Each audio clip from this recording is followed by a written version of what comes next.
Recorded live from a previously unfinished attic in downtown Monroe. This is Drawing Bigger Circles, where we dig into what's going on behind the scenes and out in the streets of our city, Monroe, North Carolina. My name is Stephen Stegall, and I'm the chairperson of Change for Monroe. We're a grassroots organization that seeks to connect neighbors to neighbors through political engagement, civic education, and a myriad of community service opportunities. And with me, as always, is my intrepid yet introverted producer, Kevin Daniels. Stop, I'm shy. So, Kevin, what is our topic for the day, bud? Today we want to talk about the structure and the makeup of Monroe's local government. Oh, super exciting. Super exciting stuff. But, a lot of folks don't understand that the city government at the lowest level has the larger effect on your life than the stuff at the national level. Sure. So it's really important that folks just kind of have a simple grasp of what's happening. And that's what we're going to focus on today, Monroe's government structure. Okay. There's mainly two different types of structures at this level. One is like a strong mayor, considered a strong mayor system, and the other one's a weak mayor system. So which one are we? We are a weak mayor system, and that is not talking about how weak our mayor is. He's a big guy in a tiny shirt. What that actually refers to is how much power he has over the city. In a strong mayor situation, you have executive authority. They run the city departments. They're on top of it and in charge of it all. Where a weak mayor tends to, he shares the same amount of power as the rest of the council. His vote counts as much as the others equally, and he really doesn't have an elevated level of power. His role is more ceremonial. Right, that explains the mayor's role. So we also have a 6-member city council. They are all obviously elected by us citizens, and they represent our interests and vote on key issues like budgets, ordinances, policies, and appointments. One thing that may confuse people is like, what's the difference between like resolutions and ordinances and stuff. So you want to tell us what the difference in those things are? Well, this has come under fire because we have to deal with this quite often here in Monroe with the ordinances and resolutions. But an ordinance is an enforceable law. Right. So when they come up with new zoning, noise regulations, things along those lines. One of the hot topics over the past year was when they started an animal safety committee. And, they passed some ordinances that made it illegal to leave dogs tied up outside all day. Right. Make sure that they were provided shade and water and food. That is an example of an ordinance. A resolution is a little bit simpler. It states an official opinion or approval on something. Like there's a budget approval. That's technically a resolution, not an ordinance, because it's not actually a law. But a resolution can also declare, Juneteenth a holiday for the city of Monroe. Sure. It can also declare today is the day of Stephen, once you become, more popular. When I have all the power. When you have all the power. Yes. The beard, we're just going to have a statue of a beard in the middle of the city hall, and it will say, resolution. Right. Today is Stephen Day. First step, podcast. Next step. Question mark. World domination. First step, world domination. Third step, world domination. Yeah. It's just that easy, folks. All you need is a microphone. Everyone's got a podcast nowadays, too, by the way. So just, all right, so that leads us to the city manager. And he is probably one of the more important people paid for by your tax dollars. Dear citizen, and he acts as the chief executive officer basically for the city, and they are typically hired by the city council, and they represent a lot of the managing of the day-to-day operations for the city. So a lot of the duties for the city manager would be like they oversee city departments, they ensure the policies and laws passed by the council are implemented. And they make recommendations to the council regarding the city's needs and priorities. So why do we have a city manager instead of giving the mayor the full power? Believe it or not, the number one reason why this is a great move for any city is to have a professional person who is well versed in all of these issues, an expert in the field of city management. Sure. Because if we are electing a new mayor every 2 years, there's not going to be a lot of continuity, and there's not going to be a lot of knowledge if you can elect any old potato off the street to become mayor, they have to have someone that can kind of guide them in the way of governance. Right. Yeah. Somebody who's been here and done that. Yeah. And really, the city manager's biggest role is to advise the council and the mayor on how the city is run. Oversees the daily operations. He enforces the council policy. So every time that they pass a policy, he's the one who makes it happen. If they say, yes, we want to put a skate park here in the city, then the city manager would take over and make that happen. And I just wanted to kind of work through all that just so we kind of understand, where the real power lies. So now that we've covered what our government looks like, what they actually talk about, what the fuck does this have to do with Burns? Well, Mr. Coinflip, honestly, I got the feeling that stepping into this role, he really didn't understand any of this. And it wasn't a premonition that you had. He showed us. Yeah, very much that so. He really didn't understand. Yeah. I really thought that he was I think that he didn't understand. I think that he thought that he was stepping into more of an administrative role, like that strong mayor position that we had talked about earlier. And he kind of had to be talked down from that. And he had to be censured at one point, but he had to be, educated about this by the other city council members, and then officially was educated by this when he actually took a class at UNC Chapel Hill. It's the local elected leaders academy, LELA. And to his credit, we do appreciate the fact that he was trying to learn some of this. Yeah, sure. And again, so I actually had to go and do a lot of this research myself. So I mean, it's not like I just when I started going to city council meetings, I just kind of knew what was going on. It takes a while to get your head around a lot of this stuff and settle into a role. Yep. The problem with all of this is that he just kind of refused to abide by any of this, it seemed like, and he was kept kind of trying to buck the system and really just wasn't taking any of the recommendations from the city council. And also, like I said, I tried to say to his credit, he did take the class and we think he tried to learn something and make an effort. Mm-hmm. It also didn't take. Doesn't seem that way. No. He did flash a fancy certificate in front of everybody when he wanted to, I don't know, make a point of I'm a good mayor now. Because that's all it takes. Here's my certificate to prove it. So again, ultimately, I just don't think that he really. I don't know that he really understood the role that he was stepping into, and it just really kept coming out over and over in the fact that he would.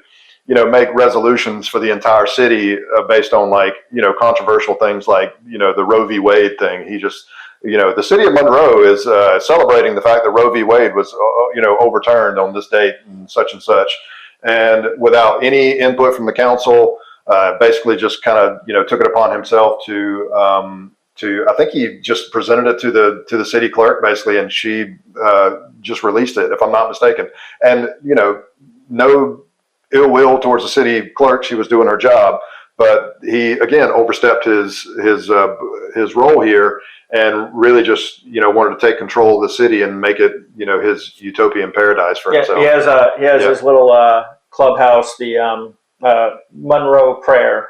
Right.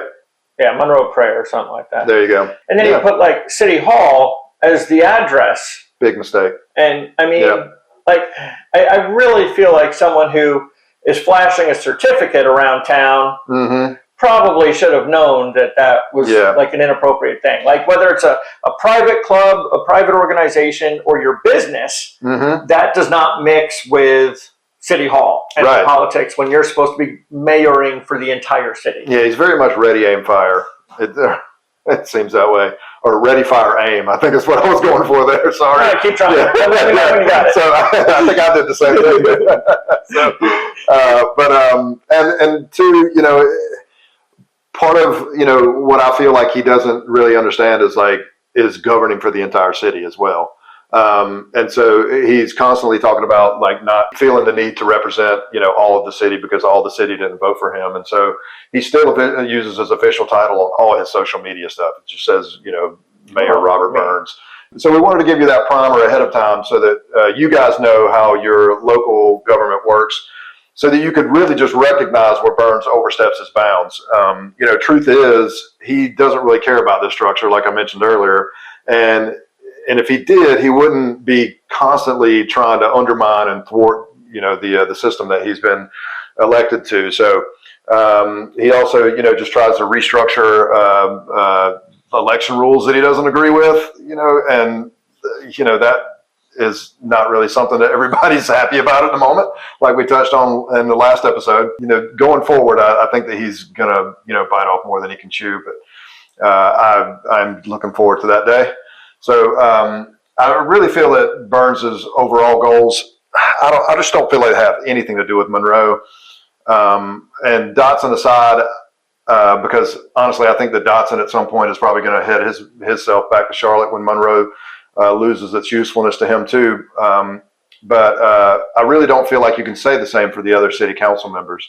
I feel like their fate and their fortunes are more or less entangled with Monroe, and I think that they're going to do the best for Monroe, which is all you can really expect out of a good, civil servant. So, but Burns can bluster and brag and about how much he loves Monroe, but the second he's offered a chance for higher office, we'll never see him again. So, but we wanted to educate and inform you guys, but we don't want you walking away thinking that we're just here to attack Burns all the time, even though it's really fun to do. And easy. Yeah. So, but it is our belief that, if we educate you guys, you can see how his defiance to decorum and protocol, they're just more like political posturing, and it's harmful. I mean, ultimately. So if you think we're a little too hard on Burns, the best thing you could do is just elect somebody better. We can change from Monroe into the best damn bowling team you've ever seen. Yeah. So, Stephen, now that we've talked to folks about what the city looks like with the weak mayor, the council, all on even footing, a city manager running the day-to-day operations, yep, we want to leave folks with a call to action. What do you recommend for folks who want to do more? Ultimately, get involved. Show up at city council meetings. That's the easiest thing you can do, obviously. But you can also join committees. The city and the county, they have committees with tons of vacancies. I forget exactly, you just go to the city's website and there's a tab on the side that says committees, and there's a PDF right there you can look through that just tells you which ones have vacancies. I think you have a website here that it's www. You're not doing that. No, we're not going to do that to people. No, that was just my notes to put into the Okay, sure. Post. Well, look it up for yourselves, jerks. Yeah, there you go.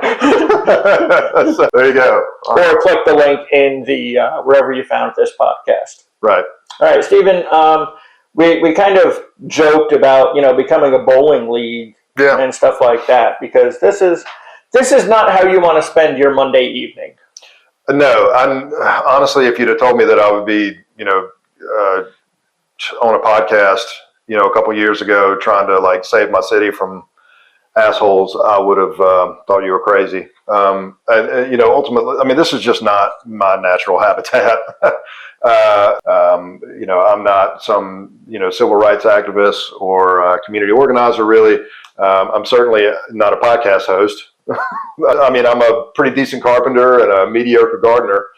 But I do love my city, and I felt like I had to do something when I saw Burns win the coin toss. That was just, too much for me.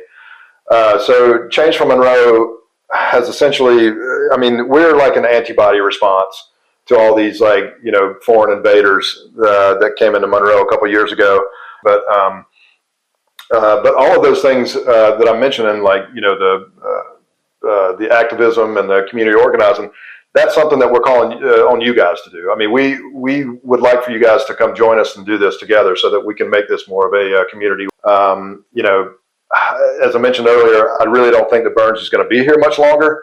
But we really have to start creating this more resilient and connected community now, so that when these viruses try to reinfect us in the future, that we already have this like antibody, a collection that we can just, kind of enact and fight these people off. So, all right. So, that's great. And I promised you a little fun at the end of the podcast. If we were able to kind of educate folks on the structure of government, we would talk about one of the city council candidates and her podcast. Oh, I think I know who you're talking about. Did we ever find out what they decided on a name for that podcast? Oh, it's I think the ball's in your checks notes. Yeah, I don't know if we want to finish that sentence. The ball's in your court. Oh, okay. Thank God. Yes, right. That's right. That is Michelle Ball. She's our local concerned citizen who sees pedophiles behind every, under every rock and behind every corner. Oh my God, yeah. I can just like picture her driving down these streets of Monroe, hitting a pothole and then screaming out the window, "Groomer!" Yeah, like exactly. She's really got no fucking idea what any of those words mean. Well, I've got ideas on who the actual groomers are. But we don't have to. You can actually go to a website. It's called whoismakingnews.com. But she's so speaking of her Michelle's podcast, she's joined by another local activist, or I should say local, but no, she's a transplant activist from like Stanley County. No, not even a transplant. Doesn't live here. Doesn't live here, right? Yeah, sorry. So she just like comes in to drop balls. Yeah, just kind of like yell at our council, and they'll bring in all kinds of people like that. But, so she did mention in the podcast the other day that she had like raised her kids on the sidewalks of abortion clinics. And I'm like, gee, who's the groomer now? That sounds awful. Like I spent my childhood on baseball fields. Yeah. So she one of her older sons always comes in to the city council meetings with her. And he's got this shirt that every time I see him, he's in this shirt. It's like, something about like bring back manhood, and the only thing I can think of every single time he walks in is Justin Timberlake, like it's I'm bringing manhood back. Like he's got to be. I mean, he's like late teens or something like that, and he just. I mean, I'm sure he's a nice enough guy. He's always like cutting, looks at me and stuff like that. Or well, who wouldn't? I know, right? Yeah. So, folks, when we get a camera hooked up, you get to see this beard for yourself, right? And I'm sure his name is like, like Isaiah or Caleb. Like Deuteronomy or something like that. Yeah, Trevor. Yeah, maybe. Deuteronomy. Yeah. So, but anyway, I'm sure they're nice people outside of like yelling at our city council and thinking that we're all pedophiles. No, they're not nice people. Yeah. Nice people wouldn't do any of that. I'm trying to give them the benefit of the doubt. Yeah, and that's what we're up against. Really, is just we've talked about this before, but we are here for the freedom of all people. And while I would like to maintain the ability for these people to speak their mind, we also have to maintain our abilities to be ourselves and be able to like walk around our city without being accosted by crazy people trying to look up my skirt. Yep. And we get to have a podcast where we call them hateful, spiteful people. Yes. Who really need to get out there and see the world, meet people from different cultures, shake some hands, have a cookie, and go to bed. Right. So that's the point of what we're trying to do here, man. Is like I say, I don't really want to extend an olive branch to these people, but we definitely have to fight back in ways that again make our community more resilient and things like that. So just I'll leave you guys with another call to action. This real lasting change starts locally, and we just have to keep remembering that. You have more in common with any of your neighbors, your queer neighbor, your black neighbor, your poor, sick, and shut-in neighbor, than you will with any of these ideologically driven, like power-hungry and bigoted people out there who seek to spread lies and all this other stuff for like political and financial gain. So join us. We're having fun here. Join us for like community projects and meet your neighbors. We're fucking nice people. We're fucking awesome. All right. Folks, I have mysteries of the universe that I have to ponder when I'm sitting at home. And one of the most recent ones comes to us via the song Electric Avenue. We're singing a song about a gentleman who's going to rock down to Electric Avenue. but then we'll take it higher. And I question why we are talking about this intermediate stop along the way. Can you just tell me where the final destination would? I'll stop at Electric Avenue for gas or whatever we're doing. Maybe, yeah. I really feel like on Arby's first. The final destination should have been, the point of the song. Yes. So as we leave you this week and you're thinking about how to be a better Monrovian, I want you to think about Electric Avenue. Thank you so much for listening, and we'll see you next time. Burned, you absolute potato.